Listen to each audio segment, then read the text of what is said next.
Good morning everyone, welcome once again.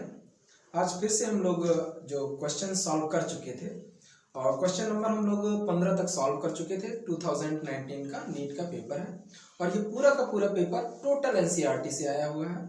हमने 17 से mark करना चालू किया। 17 के सभी क्वेश्चंस एनसीईआरटी से आए थे। 18 नीट का एनसीईआरटी से आया था, 19 का आया हुआ है और 2020 का भी टोटल एनसीईआरटी से आया। तो आप देखेंगे कि 19 में कहाँ से आया। और ध्यान रखिएगा प्लीज कि क्वेश्चन तो सॉल्व करना बड़ी अलग बात है, कोई बहुत बड़ी बात नहीं है। बुक्स में भी क्वेश्चंस आपको देखने को मिल जाएंगे, आंसर भी देखने को मिल जाएंगे। बात यह है कि फिर क्वेश्चन सॉल्व होते क्यों नहीं।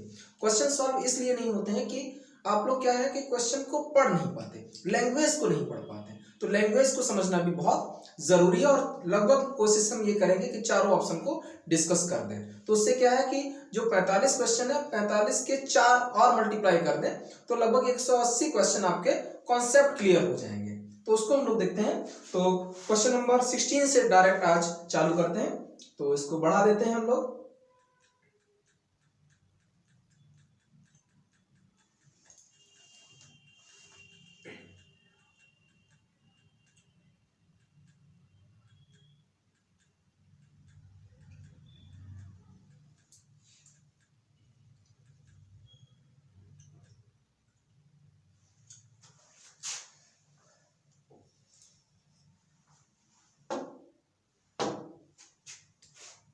क्वेश्चन नंबर 16 क्या कह रहा है उसको हम लोग देखते हैं।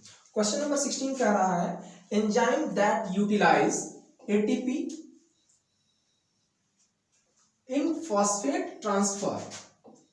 ऐसा कौन सा एंजाइम है जो फॉस्फेट ट्रांसफर में क्या करता है, required an alkaline earth metal.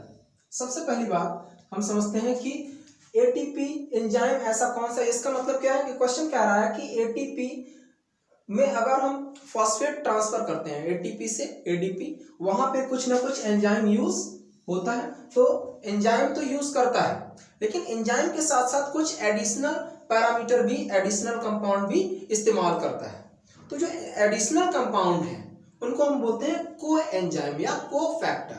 तो को फैक्टर यहाँ पे अगर हम देखें, को फैक्टर अगर हम यहाँ पे देखें तो यहाँ पे ना तो स्ट्रोंशियम है ना बेरिलियम है, ओनली मैग्नीशियम। ये क्वेश्चन है आपका जब हम लोग यस ब्लॉक पढ़ रहे होंगे 11th का सेकंड बुक, और उसमें है एस ब्लॉक, और एस ब्लॉक में भी दो पार्ट है, एल्कलाइन मेटल और एल्कलाइन अर्थ मेटल। तो अर्थ मेटल में जहां पे इंपॉर्टेंस, बायोलॉजिकल इंपॉर्टेंस लिखा हुआ है वहां पे एनसीईआरटी में पहली और दूसरी लाइन में इसका आंसर आपको मिल जाएगा। लेकिन बात यह आती है कि सिर्फ आंसर से हम कैसे जान लें क्या काम करता है। तो हम लोग यहाँ पे देखेंगे जो मैग्नीशियम है, ये क्या है, मैग्नीशियम है, ये काम क्या करता है।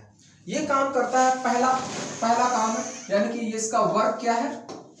वर्क देखिए, जो पहला वर्क है, ध्यान दीजिएगा प्लीज, जो पहला वर्क है वो ये कह रहा है कि इसकी जो है बाइंडिंग एनर्जी को इंक्रीज करता है। क्या करता है, बाइंडिंग एनर्जी क्या करता है, इंक्रीज करता है। बड़ी अच्छी बात है। दूसरा क्या काम करता है कि किसी भी रिएक्शन के लिए अगर आप देखें तो नॉर्मली हम लोग थर्मोडायनेमिक्स या जो भी रिएक्शन है एंजाइम की वो देखते हैं। तो यहाँ पे अगर आप देखें रिएक्शन कोऑर्डिनेट है, रिएक्शन कोऑर्डिनेट, आप समझिएगा प्लीज, रिएक्शन कोऑर्डिनेट है और यहाँ पे पोटेंशियल एनर्जी टर्म है, आप देखिएगा। तो यहाँ पे फॉर एग्जांपल ये रिएक्टेंट है और ये है आपका प्रोडक्ट। रिएक्टेंट से प्रोडक्ट में कन्वर्जन हुआ, इसको हम कह सकते हैं विदाउट कैटलिस्ट। क्या है, विदाउट कैटलिस्ट है, विदाउट कैटलिस्ट। अगर हम देखें तो विद कैटलिस्ट क्या हो जाएगा, अगर आप देखें तो विद कैटलिस्ट का ये पाथ आपका ये हो जाएगा, ये क्या है, विद कैटलिस्ट, अब समझिएगा प्लीज। पहले अगर हम देखें विदाउट कैटलिस्ट तो इसकी एक्टिवेशन एनर्जी यहाँ पे ये थी EA, और अगर हम विद कैटलिस्ट देखें तो एक्टिवेशन एनर्जी क्या हो जाती है, कम हो जाती है, EA मान लीजिए प्राइम। तो यहाँ पे अगर हम देखें किसी भी एंजाइम कैटलिस्ट की रिएक्शन के लिए तो EA प्राइम जो है हमेशा EA से कम होगा। मतलब नॉर्मल एक्टिवेशन एनर्जी से अगर हम कैटलिस्ट यूज कर लेंगे या कोई फैक्टर यूज कर लेंगे तो एक्टिवेशन एनर्जी को क्या कर देगा, कम। तो दूसरा पॉइंट है यहाँ पे, एक्टिवेशन एनर्जी को क्या करता है, एक्टिवेशन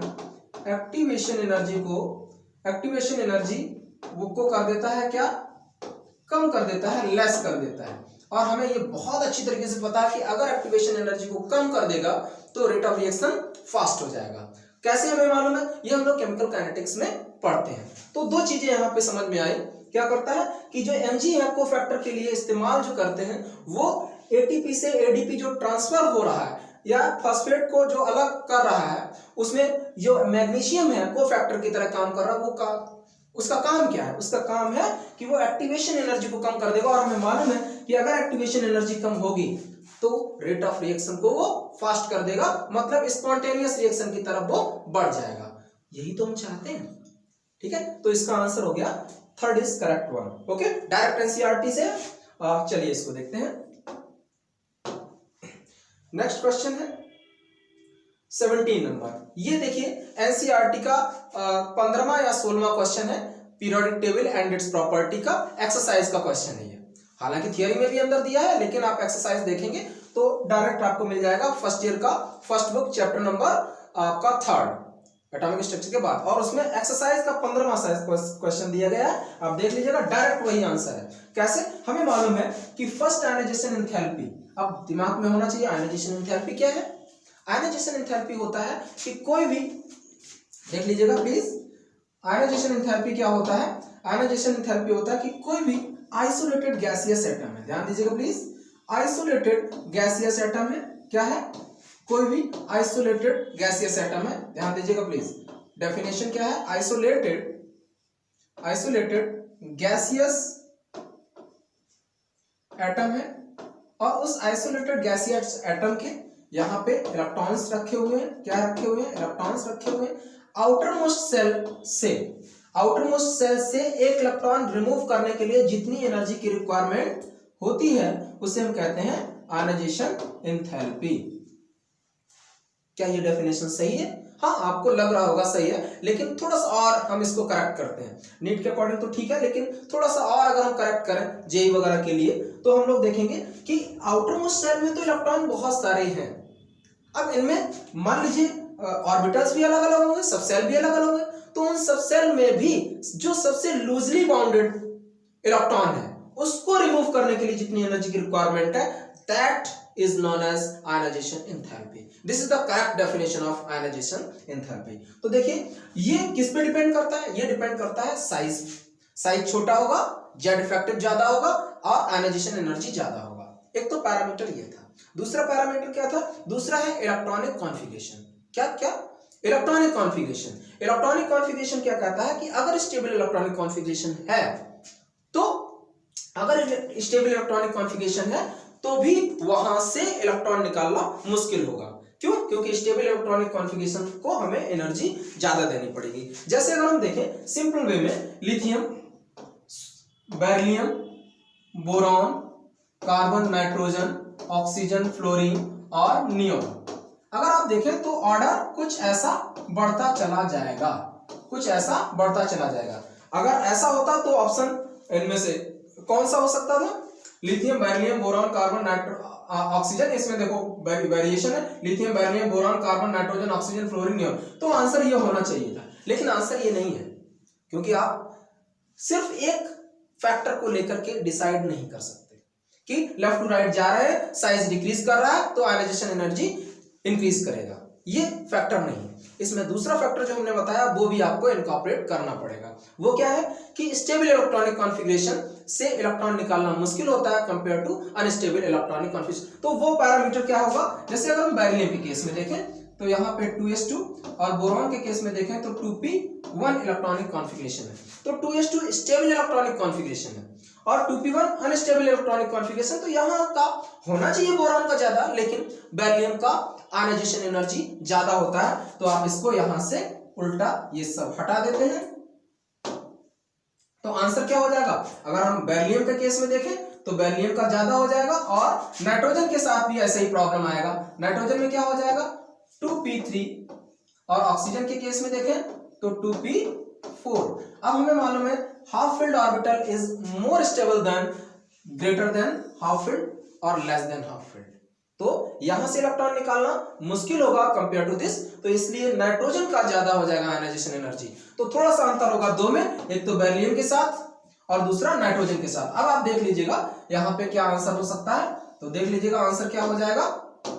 तो इस बिहाफ पे हो जाएगा लिथियम सबसे कम, बेरिलियम ज्यादा, नहीं बोरॉन से ज्यादा होगा बेरिलियम, ये तो गलत हो गया। इसके बाद लिथियम फिर बेरिलियम, नहीं बिल्कुल गलत है, लिथियम बोरॉन, अब ये ठीक है, बेरिलियम थोड़ा सा ज्यादा है, फिर कार्बन, फिर ऑक्सीजन और नाइट्रोजन। देखिए नाइट्रोजन ऑक्सीजन में नाइट्रोजन का ज्यादा है, ऑक्सीजन का कम है, फ्लोरीन और neon. So answer is third is correct one. Next ये देखिए क्वेश्चन, ये बहुत ही बेहतरीन क्वेश्चन है और ये नीट वालों को बहुत पसंद है। 2018 में भी क्वेश्चन आया, 2019 में भी आया, 2020 में भी आया, तो बहुत उनको पसंद है। अब क्यों पसंद है उनकी मर्जी है, मैं क्या करूं उसमें। तो देख लेते हैं यहाँ पे हम लोग क्या कहेंगे, इंटरमीडिएट ए पूछा गया, मतलब ये आपको बताना है, ये आपको बताना है। ये एनसीईआरटी जब आप पढ़ रहे होंगे एल्डिहाइड, कीटोन और कार्बोक्सिलिक एसिड, वहां पे डायरेक्ट एनसीईआरटी में दिया है 12th का सेकंड बुक, और I think left hand side में नीचे की तरफ ये क्वेश्चन आपको मिल जाएगा अगर पुरानी बुक आपके पास है तो। फिर भी देख लेते हैं ये कैसे होगा। हमें मालूम है कि the structure of intermediate A following reaction, A को बताना है, तो हमें मालूम है ये रिएक्शन कैसे प्रोसीड करेगा। ये रिएक्शन प्रोसीड करता है किसमें, CH ऊपर CH3 और इधर CH3। 2018 में ये पूछ लिया गया। और यहाँ पे ऑक्सीजन ले लेते हैं कुछ ऐसे, ऑक्सीजन एटमॉस्फेरिक ऑक्सीजन से ही काम चला लेंगे, ठीक है चल जाएगा। यहाँ पे क्या होगा, फ्री रेडिकल मैकेनिज्म, क्या होगा, फ्री रेडिकल मैकेनिज्म, और यहाँ पर भी कुछ फ्री रेडिकल मैकेनिज्म होगा। याद रखना ये डायरेक्ट ऑक्सीडेशन अल्फा हाइड्रोजन पे ही करता है। देख लीजिएगा ये अल्फा हाइड्रोजन है, अल्फा हाइड्रोजन कैसे डिसाइड करते हैं, कोई भी डबल बॉन्ड के बाद अगला वाला अल्फा, उसके अगला वाला बीटा, तो हमें अल्फा हाइड्रोजन की बात करेंगे, तो अल्फा हाइड्रोजन को ये ऑक्सीडाइज कर देता है। तो देख लेते हैं यहाँ पे फ्री रेडिकल मैकेनिज्म हो जाएगा, यहाँ पे फ्री रेडिकल, यहाँ पे फ्री रेडिकल, और इससे जुड़ जाएगा, तो कुछ ऐसा बनेगा, कुछ ऐसा बनेगा। आप देख लीजिएगा प्लीज, O और H, और ऊपर एज इट इज जैसा है वैसा ही बना रहेगा। फिर क्या होगा, फिर इसमें एलिमिनेशन हो जाएगा, एलिमिनेशन होगा तो देख लीजिए ये वाला बॉन्ड इधर ब्रेक होगा और ये लोन पेयर थर्ड से इसको मिल जाएगा, और जैसे मिलेगा तो ये पूरा का पूरा ग्रुप यहाँ आ जाएगा, फिनॉल बन जाएगा, और ये डबल बॉन्ड इधर चला जाएगा, CH3 C डबल बॉन्ड और CH3 आपका कीटोन बन जाएगा। सो बिल्कुल डायरेक्ट एनसीईआरटी से है, और ये 2018 2019 में लगातार पूछ रहे हैं, बहुत ही फेमस है, और इसको आप देख लीजिए। सो आंसर इज क्या हो जाएगा, answer is third is correct one, answer is third. Okay, तो नेक्स्ट देखते हैं क्वेश्चन नंबर 19। ये क्वेश्चन है आपका आयनिक इक्विलिब्रियम से, फर्स्ट ईयर का सबसे लास्ट चैप्टर है, फर्स्ट बुक का ही, बहुत अच्छा है। थोड़ा सा उन्होंने दिमाग लगाया है, जैसा कि नीट के बच्चों के पास थोड़ा सा कम होता भी है, लेकिन फिर भी उन्होंने लगाया है, तो हम लोग देख लेते हैं कैसे। CaOH का whole twice Ca double plus aqueous medium ले लेते हैं।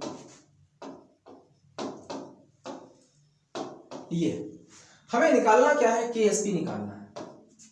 चलिए KSP इक्वल टू क्या हो जाएगा, KSP इक्वल टू हो जाएगा concentration of Ca double plus aqueous into OH aqueous का होल स्क्वायर, ये माइनस है अपॉन Ca, इसको करना ही नहीं है, अपॉन नहीं करना है, आप इसको थोड़ा सा देख लीजिएगा,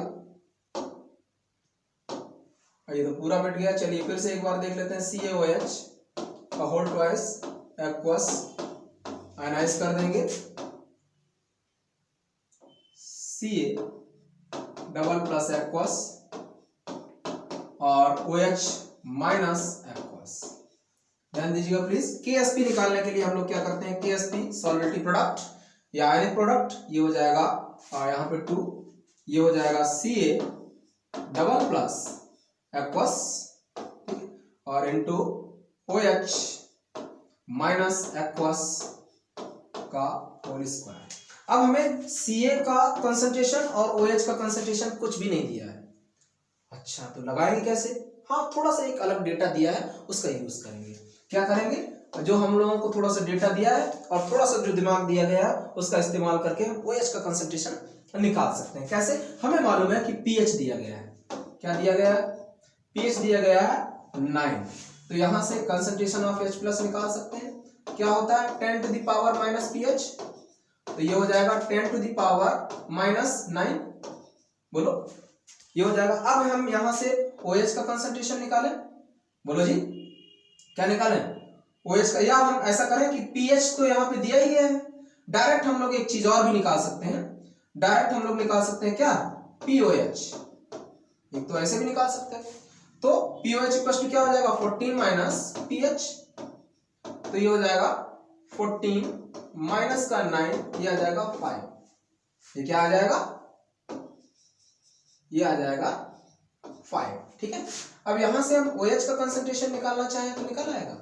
हाँ बिल्कुल आ जाएगा। OH का कंसंट्रेशन इक्वल टू माइनस का POH, मतलब जस्ट लाइक दिस वन। अब हमें ये चीज मिल गई इस डेटा से। इस डेटा से हमें ये निकल आया क्या? OH का कंसंट्रेशन। क्या अब यही रख देंगे? नहीं भाई साहब, अभी इतनी जल्दबाजी करने की जरूरत नहीं है। क्या करें हम? यहां से हम निकालें सॉल्युबिलिटी। तो सॉल्युबिलिटी के इक्वल टू कैसे निकालेंगे? इसकी सॉल्युबिलिटी यस, इसकी सॉल्युबिलिटी 2s। तो सॉल्युबिलिटी प्रोडक्ट क्या हो जाएगा? s इंटू 2s का स्क्वायर। बड़ी अच्छी बात है, कर ले। तो ये हो जाएगा 2 2 जा 4, 4s की पावर 3। अब यहाँ पे s का वैल्यू ये क्या है? ये 2s के बराबर हो जाएगा कि नहीं? OH का कंसंट्रेशन जो आया है वो 2s के बराबर होगा, बिल्कुल होगा। अब यहाँ से s का वैल्यू निकालना है, देख लीजिएगा यहाँ हम लोग 2s equal to 10 to the power minus का 5, ये जो कंसंट्रेशन दिया है, यहां से s का वैल्यू निकालें तो ये हो जाएगा 10 to the power minus 5 upon का 2। चलिए अब यहाँ पे s का वैल्यू रख दें। क्या हो जाएगा?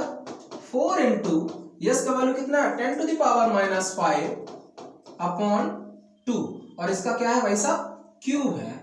इसको सॉल्व कर ले तो ये हो जाएगा 4 इंटू 2 का क्यूब, नीचे 8 हो जाएगा, और ऊपर 10 टू द पावर माइनस का 15 हो जाएगा। इसको सॉल्व कर ले 2, ये आ जाएगा 1/2 into 10 to the power minus का 15। 1/2 को क्या लिख सकते हैं? 0.5 into 10 to the power minus का 15। ओ ये आंसर है। कोई है? हाँ जी, सेकंड आंसर है, सेकंड। तो डायरेक्ट एनसीईआरटी से है, आप देखिएगा इसके एग्जांपल ऐसे दिए गए हैं, तो इसको सॉल्व कर लीजिएगा, देख लीजिएगा। आगे बढ़ते हैं हम लोग। 20 नंबर, ये क्वेश्चन तो बहुत आसान है, डायरेक्ट एनसीईआरटी का इंटेक्स क्वेश्चन है आपका, जब आप पढ़ रहे होंगे 12th का फर्स्ट बुक, और उसमें चैप्टर दिया गया है केमिकल काइनेटिक्स, बिल्कुल वहीं से निकाल के रखा है। चलिए देख लेते हैं। और चाहो तो मॉडर्न फिजिक्स में भी जब हम रेडियो एक्टिविटी पढ़ते हैं तो वहां से भी चाहो तो सॉल्व कर सकते हो, तो फिजिक्स से भी सॉल्व कर सकते हैं अगर फिजिक्स का डेटा याद है, और चाहो तो केमिस्ट्री से भी सॉल्व कर सकते हैं। तो इतना आसान रखा जाता है कि आपने कहीं पर भी थोड़ा सा पढ़ा है तो आप कर लेंगे। तो देख लेते हैं इसको। तो यहाँ पे सवाल का भाषा देखते हैं तब समझ में आएगा। ये कह रहा है रेट कांस्टेंट दिया गया है के, बड़ी अच्छी बात है, रेट कांस्टेंट है के। और एक चीज ध्यान रखना, यहाँ पे फर्स्ट ऑर्डर, क्या ये लिखना जरूरी था? हाँ बिल्कुल, फर्स्ट ऑर्डर होगा तभी तो हम निकालेंगे, लेकिन नीट का है तो फर्स्ट ऑर्डर ही आएगा। नीट का है तो फर्स्ट ऑर्डर ही आएगा, क्योंकि फर्स्ट ऑर्डर के अलावा कहीं कुछ जल्दी पूछते नहीं, बहुत रेयर कंडीशन होती है कि जीरो ऑर्डर पूछ ले। ठीक है, तो देख लेते हैं यहाँ पे और क्या दिया गया, और टाइम टी दे दिया है, बड़ी अच्छी बात है। Required for the completion 99% complete हो जाती है, इसका मतलब बचा कितना रहता है? 1%। यानी कि अगर हम कहें कि आर नॉट, एनसीईआरटी के अकॉर्डिंग आर नॉट यानी कि इनिशियल अमाउंट लें तो क्या हो जाएगा? 100। अगर हम आर का वैल्यू लें यानी कि बचा हुआ मात्रा, वो हो जाएगा 1। इस 99 का मतलब ये हो गया? हाँ बिल्कुल हो गया। अब देखो कितना आसान है, हमें मालूम है क्या पूछा गया है। पूछा गया है रिएक्शन इज टी पूछा गया है। क्या पूछा गया? टी। तो टी इक्वल टू हम लोगों को पता है 2 2.303 into log of R0 upon R upon K। ठीक है, रख दें 2.303 इंटू लॉग ऑफ क्या हो जाएगा R0 10 का स्क्वायर देखो अपॉन 1 अपॉन K।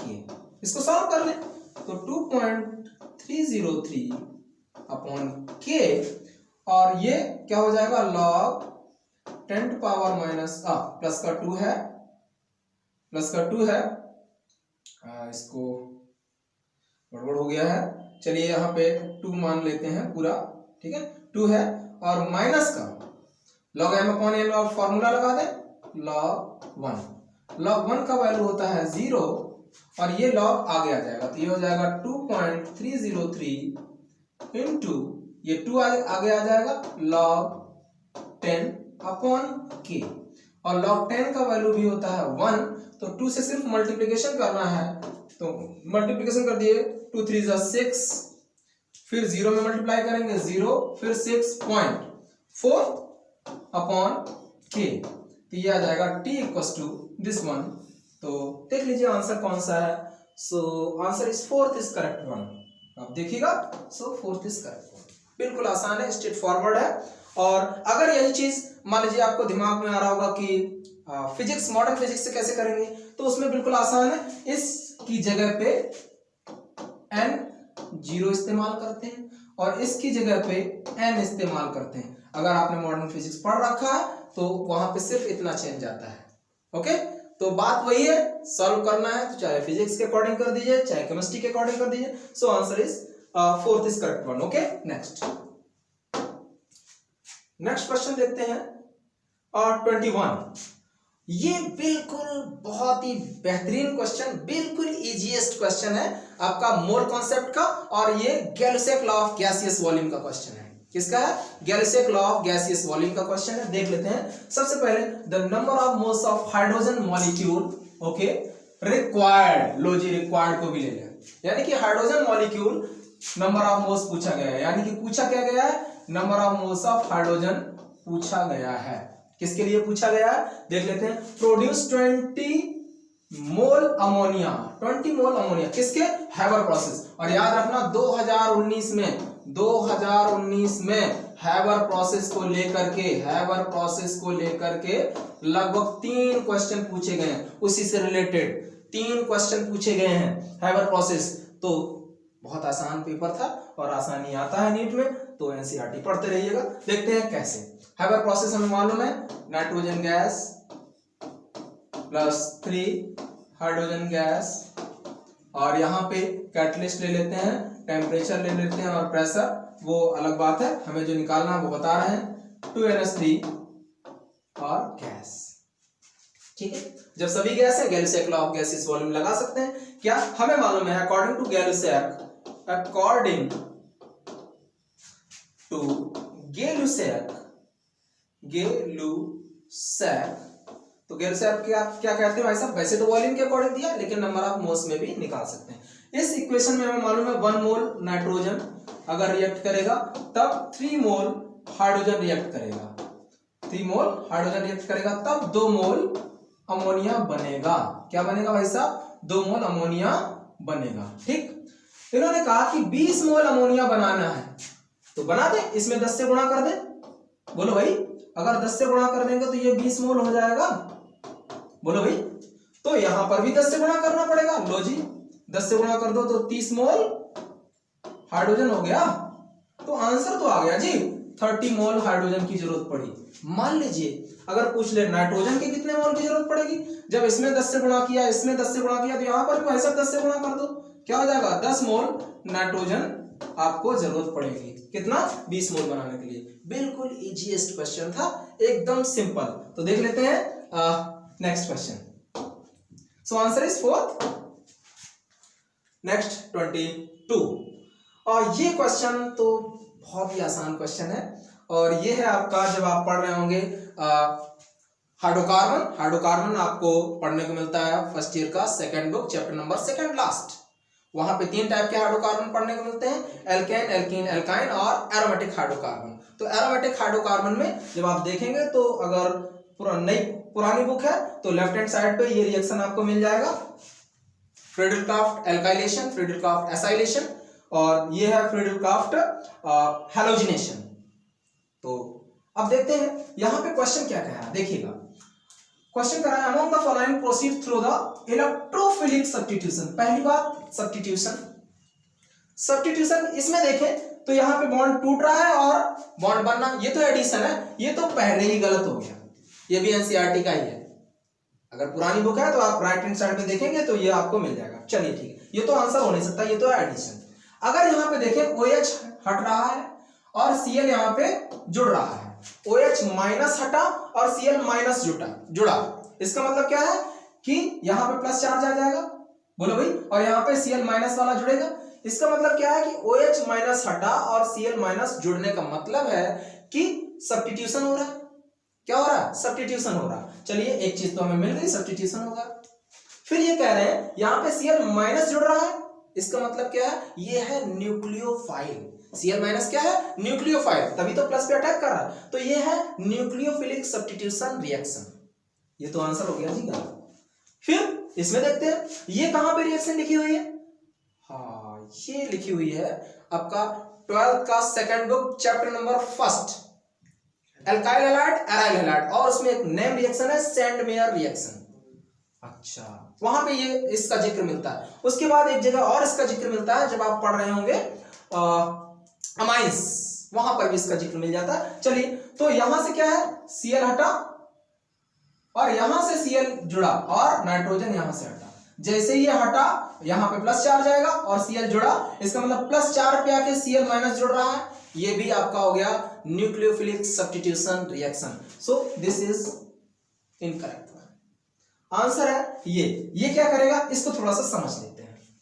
एनसीईआरटी में कुछ ऐसे दिया है, अगर आप देखना चाहें तो इसको उन्होंने मैकेनिज्म भी इसकी बताई है। तो Cl को पहले हम Cl को ब्रेक करें, किसके साथ, Al, एनहाइड्रस है यहाँ पे, अगर आप देखें तो ये एनहाइड्रस एनसीईआरटी में लिखा मिलेगा, फ्रीडल-क्राफ्ट। तो ये है AlCl3, क्या करेगा, ये बॉन्ड ब्रेक होगा, जो माइनस वाला इसके ऊपर अटैक करेगा, प्लस वाला अलग हट जाएगा, यानी कि कुछ ऐसा हो जाएगा AlCl4 single minus plus Cl plus. दिमाग में आ रहा होगा Cl पॉजिटिव तो हमने सुना नहीं भाई, आपने नहीं सुना होगा, लेकिन Cl एक प्लस भी बना सकता है, Cl माइनस भी बना सकता है, Cl ट्रिपल प्लस भी बना सकता है, Cl5 प्लस भी बना सकता है, Cl7 प्लस बना सकता है। तो अब ये अटैक करेगा। ये क्या है, ये है इलेक्ट्रोफाइल, क्योंकि इलेक्ट्रॉन की कमी है तो इलेक्ट्रॉन लविंग है, इलेक्ट्रोफाइल है। अब यहां से जो H है यहाँ पे भाई साहब, ये क्या करेगा, बॉन्ड ब्रेक करेगा और ये कुछ ऐसा जाएगा। जैसे ही माइनस आया, थर्ड से ये करेगा अटैक और बना लेगा ये। तो ये क्या है, इलेक्ट्रोफाइल ही तो है। तो ये हो जाएगा, सब्स्टिट्यूशन भी हो रहा है, हाइड्रोजन हट रहा है, Cl जुड़ रहा है, सब्स्टिट्यूशन तो है, बिल्कुल सब्स्टिट्यूशन है। क्या इलेक्ट्रोफाइल अटैक कर रहा है? हाँ जी बिल्कुल। तो ये है आपका electrophilic substitution reaction, direct NCERT से। So answer is third is correct one. Okay, next question देखते हैं। नेक्स्ट है आपका 23 नंबर क्वेश्चन। ये है आपका एनवायरमेंटल केमिस्ट्री से फर्स्ट ईयर का second book chapter number first year का सेकंड बुक और chapter number last, environmental chemistry. Direct रट्टा बेस्ड क्वेश्चन है, आपको ये रट्टा होना चाहिए था। ठीक है, तो देख लेते हैं इसमें रट्टा होना चाहिए क्या है। ग्रीन हाउस गैस कौन नहीं है, नॉट को भी देख लीजिएगा, नहीं तो ग्रीन हाउस गैस पे मार्क करके तुरंत ओजोन, मीथेन और इनमें तुरंत टिक लगा दें। और ये क्वेश्चन आपको बायो में भी सर पढ़ाते हैं, आपको इकोलॉजी, वहां पे सेकंड बुक का सबसे लास्ट में जो पार्ट दिया गया वहां पे इसका जिक्र मिलता है, आई थिंक सो। तो वहां से भी आप वो उनसे भी पढ़ करके ये क्वेश्चन कर सकते थे, हालांकि केमिस्ट्री में भी दिया गया तो हमसे भी पढ़ के कर सकते हैं। ठीक है, तो देख लेते हैं। तो यहाँ पे ग्रीन हाउस गैस कौन नहीं है, नाइट्रोजन डाइऑक्साइड बिल्कुल है, बिल्कुल है भाई। मीथेन, ये तो बहुत अच्छी तरीके से लिखा है, सब हर जगह पढ़ते हैं, मीथेन का ग्रीन हाउस गैस है। ओजोन, ये भी है। कौन नहीं है, तो आपका सल्फर डाइऑक्साइड नहीं है। So answer is first is correct one. Okay, next चलिए क्वेश्चन ये देखिए, फिर से देखिए हैबर प्रोसेस आ गया कि नहीं? अभी हमने बताया था कि 3 जगह जिक्र दिया है, आ गया ना? तो देख लेते हैं। Match the following. अब मैच तो कराना ही, मैच देख लेते हैं कैसे करना है। सबकी मैचिंग चलती रहती है, इसमें भी देख लेते हैं। प्योर नाइट्रोजन, प्योर नाइट्रोजन का मतलब है 99.9%। दो ही तरीके हैं। जब आप नाइट्रोजन फैमिली पढ़ रहे होंगे तो वहां पे उन्होंने नीचे लिख दिया है, क्या लिख दिया भाई साहब नाइट्रोजन के लिए? देख लीजिएगा, बड़े आसान शब्दों में लिख दिया है कि बेरियम एजाइड, बेरियम एजाइड का हम अगर हीट कर देते हैं तो बेरियम निकलता है और नाइट्रोजन प्योर मिलता है। और वहीं पे उन्होंने भाषा में लिख दिया है एनसीईआरटी में कि सोडियम एजाइड को भी गर्म करते हैं तब भी प्योर नाइट्रोजन मिलता है। ये तो उन्होंने भाषा में लिख दिया है, लेकिन वहां पे उन्होंने रिएक्शन नहीं लिखा है। रिएक्शन लिखा है जब आप पीछे पेज पलटेंगे एनसीईआरटी में, वहां पे उन्होंने एग्जाम्पल के फॉर्म में सोडियम एजाइड का जिक्र किया है, जबकि भाषा में उन्होंने लिख दिया। तो यहाँ पे भाषा ही पूछी गई है, सीधा सीधा इससे मैच कर दो। अच्छा, मतलब ए का फोर्थ होगा? हाँ बिल्कुल होगा, ए का फोर्थ। एक ही ऐसा ऑप्शन है, देख लीजिए, इतने इजी क्वेश्चन है कि एक ऑप्शन भी आपको पता है तो आंसर हो गया जी। लेकिन फिर भी इनके बारे में जान लेते हैं। दूसरा हैबर प्रोसेस अभी बताया, अमोनिया का प्रोडक्शन, तो बी का हो जाएगा अमोनिया, बी का हो जाएगा अमोनिया। चलिए अच्छी बात है, 2 मिल गए। फिर कह रहे हैं कॉन्टैक्ट प्रोसेस। कॉन्टैक्ट प्रोसेस से सल्फ्यूरिक एसिड का फॉर्मेशन होता है। कैसे? सबसे पहले हम क्या करते हैं, सल्फर डाइऑक्साइड को ऑक्सीजन के साथ B2O5 की प्रेजेंस में गर्म करते हैं, बनता है सल्फर ट्राइऑक्साइड। फिर सल्फर ट्राइऑक्साइड को लेते हैं इसके साथ, बोलो भाई, H2SO4 के साथ बनेगा H2S2O7। फिर इसको H2S2O7 को लेते हैं इसके साथ, पानी में घोल देते हैं और धड़ाधड़ बन जाता है क्या? 2 मॉलिक्यूल ऑफ H2SO4। यही तो है सल्फ्यूरिक एसिड। तो आप देख लीजिएगा कांटेक्ट प्रोसेस से क्या बनता है? Sulphuric acid. ये डीकेन प्रोसेस क्या है? अब पता तो तब होगा जब एनसीईआरटी पढ़े होंगे। तो डीकेन प्रोसेस है आपका क्लोरीन फॉर्मेशन का। कैसे बनाते हैं? HCl लेते हैं 4 मॉलिक्यूल और O2 से रिएक्शन करा के पानी बन जाता है और क्लोरीन गैस निकलती है। सो इसका हो जाएगा first is correct one. So answer पहला ही होगा। चलिए नेक्स्ट,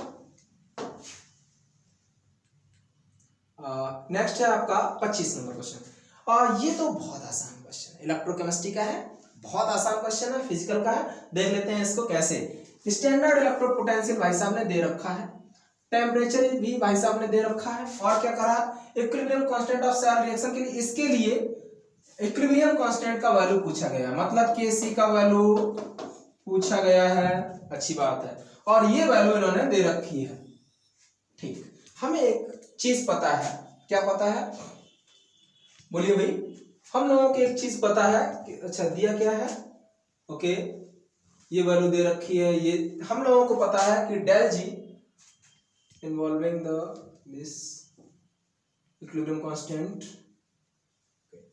तो हम लोगों को एक वैल्यू पता है कि del G standard is equal to minus NE cell standard into F।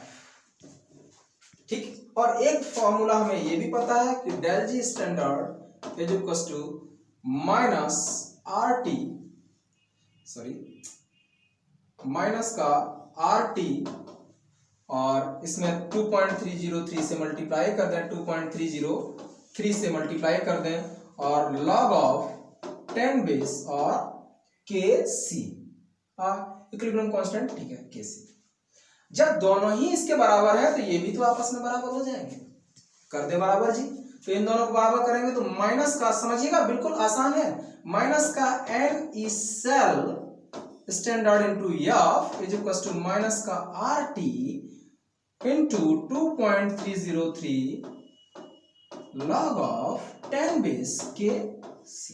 चलिए, अब हमें इस फॉर्म में लाना है, क्या करें, 2.303, पहले तो माइनस माइनस कट, ठीक है। यहां पे देख लीजिएगा, एक इलेक्ट्रॉन का इन्होंने एक्सचेंजमेंट बता ही दिया। बड़े चालाक है, नीट वाले, एनटीए वाले बड़े चालाक है, भाषा में इन्होंने लिख दिया। तो वो समझना पड़ेगा। तो n का वैल्यू कितना हो गया जी 1। ई सेल कितना है हमें मालूम है, तो इसको हम पहले इधर ले जाएं।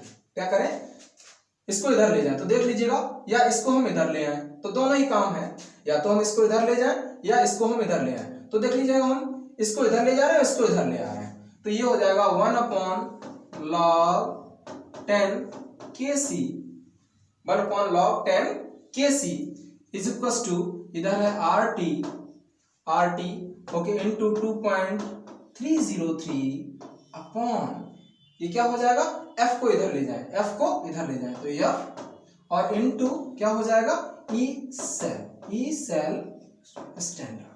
हमें मालूम है ये पूरी वैल्यू इन्होंने भाई साहब आपको सॉल्व नहीं करनी, लिख दिया है कि कितनी है, डायरेक्ट उन्होंने लिख दिया। क्या है देख लीजिएगा प्लीज, इस पूरी वैल्यू को उन्होंने लिख दिया है कितना 0.059 अपॉन, ये वैल्यू हमें मालूम है कितनी है, वो देखो लिखा हुआ है 0.59। इसको सॉल्व करोगे, कट कर दोगे तो क्या आ जाएगा 1/10। देखिए पॉइंट से पॉइंट हटा, नीचे एक जीरो बढ़ा, इससे ये कट करेगा कितना, ये क्या आया 1/log, देखिएगा क्या आया 1/log10 kc is equal to आया 1/10। इन दोनों को पलट दें तो ये हो जाएगा log10 kc बराबर हो जाएगा 10। kc इक्वल टू निकालेंगे, kc इक्वल टू निकालेंगे तो आ जाएगा एंटी लॉग 10। अब एंटी लॉग का तो टेबल दिया ही नहीं है भैया, इसका एंटी लॉग देखना नहीं है, बिल्कुल आसान है क्या।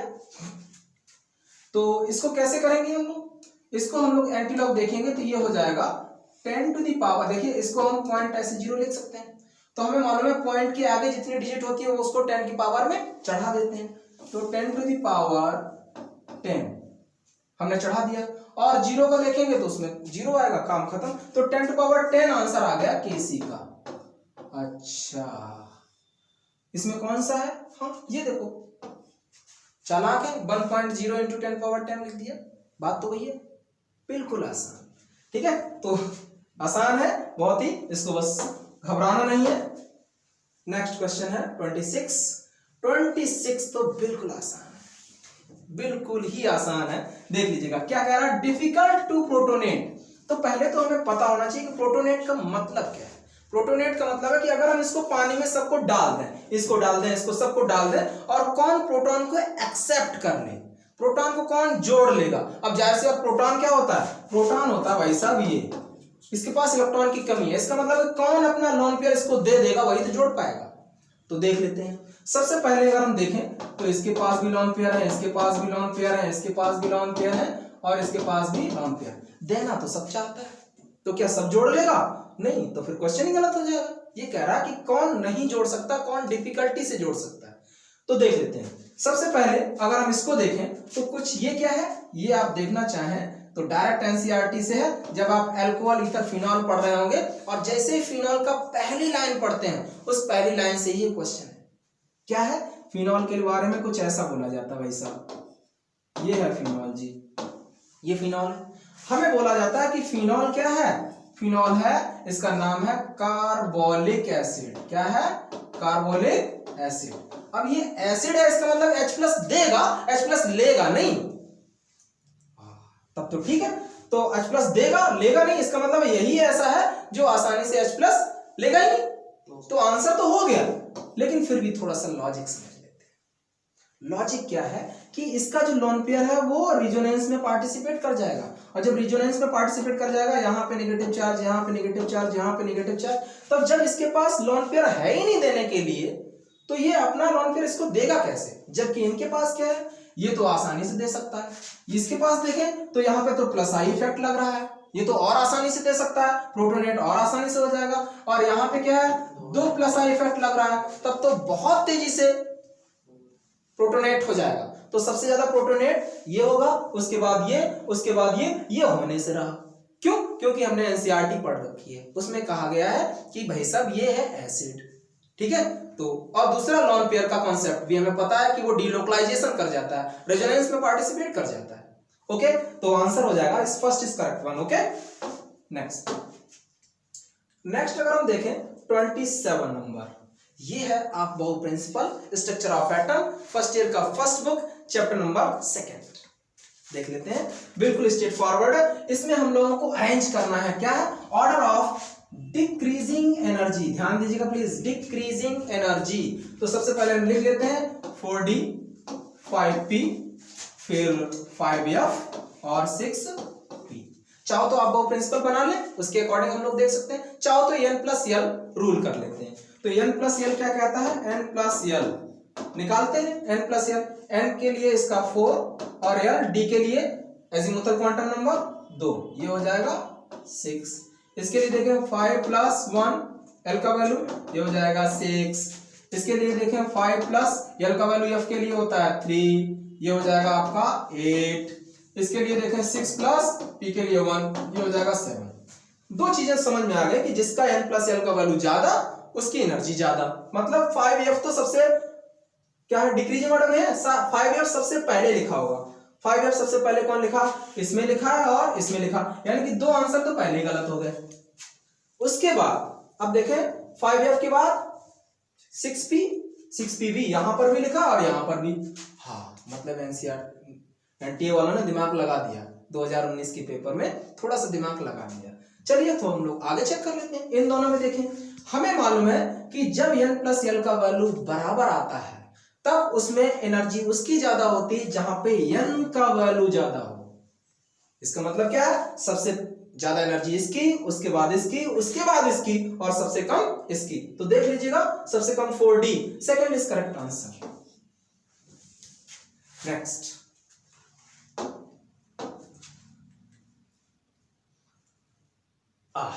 ये देखिए, ये क्वेश्चन है जब आप एनसीईआरटी 12th का फर्स्ट बुक पढ़ रहे होंगे। 12th का फर्स्ट बुक, उसमें जिक्र मिलता है डी एंड एफ ब्लॉक का, और डी एंड एफ ब्लॉक में जब आप पढ़ रहे होंगे KMnO4 का फॉर्मेशन, वहां पे दो स्ट्रक्चर आपको देखने को मिलेंगे। एक तो है मैग्नेट MnO4 डबल माइनस और एक है परमैग्नेट MnO4 सिंगल माइनस। दोनों के दोनों राइट हैंड साइड में सबसे ऊपर की तरफ आपको चिपके मिलेंगे। देख लीजिएगा, अगर पुरानी बुक होगी, मेरे पास तो पुरानी है तो उसमें ऐसा है, नई बुक में शायद 3-4 पेज आगे पीछे हो सकता है। तो देख लेते हैं, चलिए देख लेते हैं। हमें किसी एक का स्ट्रक्चर बना लें। ये देखिए दिया गया है, मान लीजिए परमैग्नेट, इसको हम ले लें परमैग्नेट MnO4 सिंगल माइनस, इसका स्ट्रक्चर बनाए MnO single minus O double minus O double minus O double minus. अब यहाँ पे हाइब्रिडाइजेशन क्या है, हाइब्रिडाइजेशन है जितने सिग्मा बॉन्ड 1 2 3 4, तो ये है हाइब्रिडाइजेशन sp3। तो हाइब्रिडाइजेशन से तो यहाँ कोई लेना ही है ना नहीं। हाँ, तो सॉल्व करने में सहायता करेगा। क्या करेगा सहायता, ये सहायता करेगा कि यहाँ पे जो कह रहा है कि पाई बॉन्ड किसके किसके बीच में बन रहा है। तो पाई बॉन्ड देखिए, Mn के पास d ऑर्बिटल खाली है, Mn के पास d ऑर्बिटल खाली है। ऑक्सीजन के पास भाई साहब p से ज्यादा तो है ही नहीं, तो ऑक्सीजन के पास क्या है p। तो इनके बीच में जो पाई बॉन्ड बन रहा है वो Mn का d और ऑक्सीजन का p, यानी कि d पाई p पाई बॉन्ड बन रहा है। चलिए देखते हैं, पाई bonding involves the overlapping of d orbital of oxygen. भाई सब गलत कह रहे हो, ऑक्सीजन के पास d का घंटा है, नहीं है, आंसर गलत। Next, pi bonding involves the overlapping of p orbital of oxygen. हाँ, p ऑर्बिटल ऑफ ऑक्सीजन है। दूसरा कह रहा है d orbital of manganese, answer तो हो गया जी। So answer is second is correct one. Next,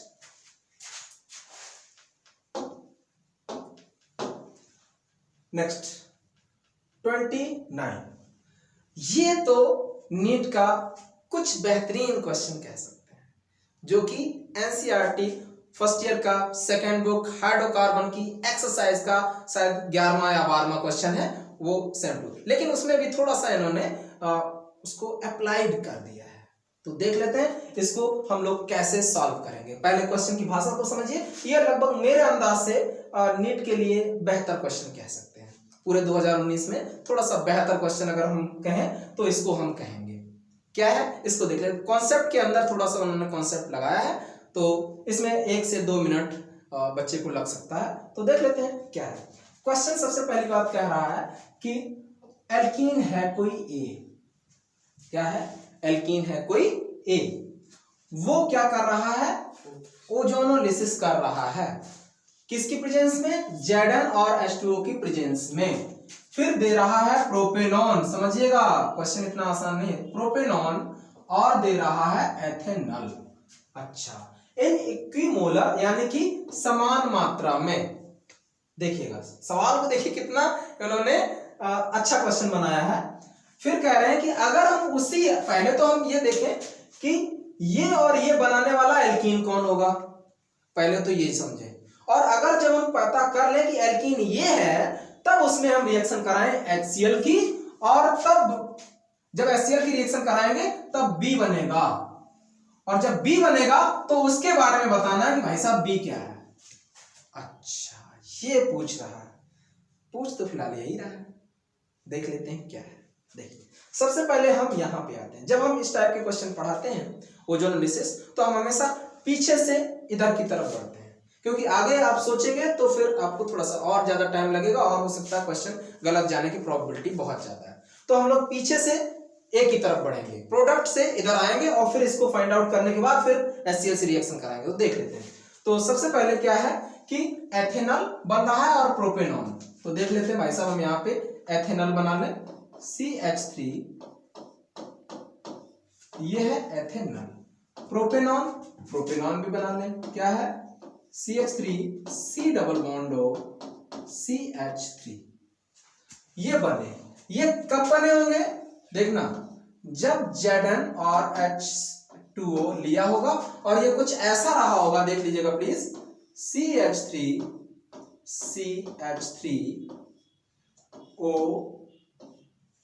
C, इधर H, इधर CH3, और इधर इस टाइप से ऐसा रहा होगा, तभी ये देखो ब्रेक हुआ होगा, ब्रेक हुआ होगा, और तब ये दोनों बने होंगे। अब ये कब बना होगा? ये कब बना होगा? तो जाहिर सी बात इनके बीच में डबल बॉन्ड रहा होगा, तो डबल बॉन्ड वाला एल्कीन बना ले, एल्कीन बना ले। ये कब बना होगा? देखना, जब ये रहा होगा CH3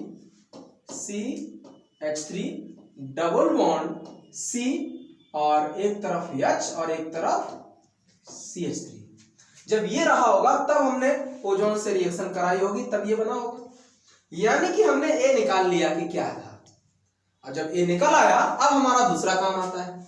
अभी आंसर नहीं है, अभी तो हमने A निकाला कि A एल्कीन ये है। अब क्या करें इसमें? अब हम इसमें भाई साहब HCl से रिएक्शन कराएं। तो HCl से रिएक्शन इसमें करा दो, क्या करा दें हम? HCl से। अब जाहिर सी मार्कोनी का रूल को फॉलो करेगा HCl, तो H वहां जाएगा जहां पे H ज्यादा, Cl वहां जाएगा जहां पे H कम। तो बना दीजिए, क्या बनेगा? CH3 C, और इधर CH3, और यहां पे Cl लटक जाएगा, और यहां पे क्या है? CH तो पहले से ही था, एक H और आ गया, या चाहो तो यहाँ पे CH3 कर दो, यहाँ पे H। देख लीजिए इसमें कौन सा आंसर है। सो आंसर इज, अगर आप देखें तो CH3 CH2 CH3 CH2, फिर Cl, Cl, उसके बाद C और CH3 CH3। So answer is fourth is correct one. नहीं समझे? तो ये थोड़ा सा नीट 2019 का बेहतरीन क्वेश्चन में से एक था। Next question,